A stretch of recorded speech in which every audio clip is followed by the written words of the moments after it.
नमस्कार, स्वागत आहे तुमचं सीमाज बेस्ट किचनमध्ये। तर आज आपण बनवतोय गव्हाच्या पिठाच्या गोड पुऱ्या। तर आषाढ महिना लवकरच सुरू होत आहे, त्या निमित्ताने मी ह्या गोड पुऱ्या बनवत आहे। तर इथे पहिल्यांदा आपण गूळ घेतलेला आहे किसून। 1 कप गूळ घ्यायचा आहे आणि अर्धा कप इथे पाणी घालायचं आहे। थंड पाणी मी इथे घेतलेलं आहे, गरम करायचं नाही। गूळ पाण्यामध्ये विरघळवून घेऊया।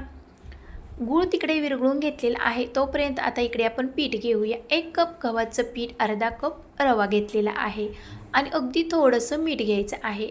नंतर इथे सुंठ पावडर आणि जाडसर कुटलेली बडीशेप घालायची आहे आणि आता हे सर्व मिक्स करून घ्यायचं आहे। आणि नंतर इथे आपण घालूया गुळाचं पाणी। जे आपण गुळाचं पाणी विरघळून घेतलेलं होतं ते आता गाळणीने घालूया। गाळणीने गाळायचं आहे, म्हणजे त्यामध्ये खडा कचरे असतात, म्हणून इथे आपल्याला गाळूनच घालायचं आहे। आता हे सर्व मिक्स करून घेऊया। तर इथे मी तेलाचं किंवा तुपाचं मोहन घालणार नाही, तरी पण आपल्या पुऱ्या मस्त अशा खुसखुशीत कुरकुरीत टम्म फुगलेल्या अशा मी बनवणार आहे। जर तुम्हाला लागले वरून पीठ किंवा मिश्रण तुमचं पातळ झाले तर गव्हाचं पीठ थोडंसं घालू शकता किंवा तुम्ही बेसनचाही इथे वापर करू शकता। मी बेसनच्या ऐवजी इथे मी रव्याचा वापर केलेला आहे। रव्यामुळे पुरी खमंग आणि अशी अगदी कुरकुरीत होते। आता इथे पीठ मस्त मळून झालेलं आहे। 10 मिनिटे मी भिजत ठेवलेलं होतं। आता 10 मिनिटानंतर एकसारखा पुन्हा एकदा गोळा करून घेऊया आणि एकसारखे गोळे करून घेऊया। तर हे गोळे आता आपण करून घेतल्यानंतर पोळपाटावरती आपल्याला हे लाटून घ्यायचे आहेत।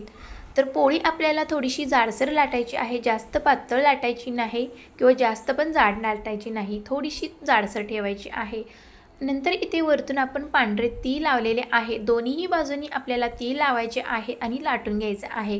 तिळामुळे खूप छान खमंग अशा ह्या पुऱ्या लागतात। तुम्ही खसखसचाही वापर करू शकता, पण मी शक्यतो खसखस कापण्या बनवताना वापरते। तर इथे मी तीळ लावलेले आहे। आता वाटीच्या साहाय्याने आपण असे गोल कट करून घेऊया पुऱ्या आणि बाजूला जे राहिलेलं आहे एक्स्ट्रा पीठ ते काढून घेऊया। तर इथे आपण अशा पद्धतीने पुऱ्या करून घेतलेल्या आहे। आता गरम तेलामध्ये ह्या पुऱ्या तळून घेऊया। दोन्हीही बाजूनी अलटून पलटून आपल्याला ह्या पुऱ्या खमंग टम्म फुगेपर्यंत तळून घ्यायच्या आहेत। किती छान अशा ह्या पुऱ्या झालेल्या आहेत, बघू शकता। रवा वापरल्यामुळे पुरी कडक राहते, भरपूर दिवस टिकते आणि खमंग अशी टेस्टी लागते, म्हणून इथे मी रवा वापरलेला आहे।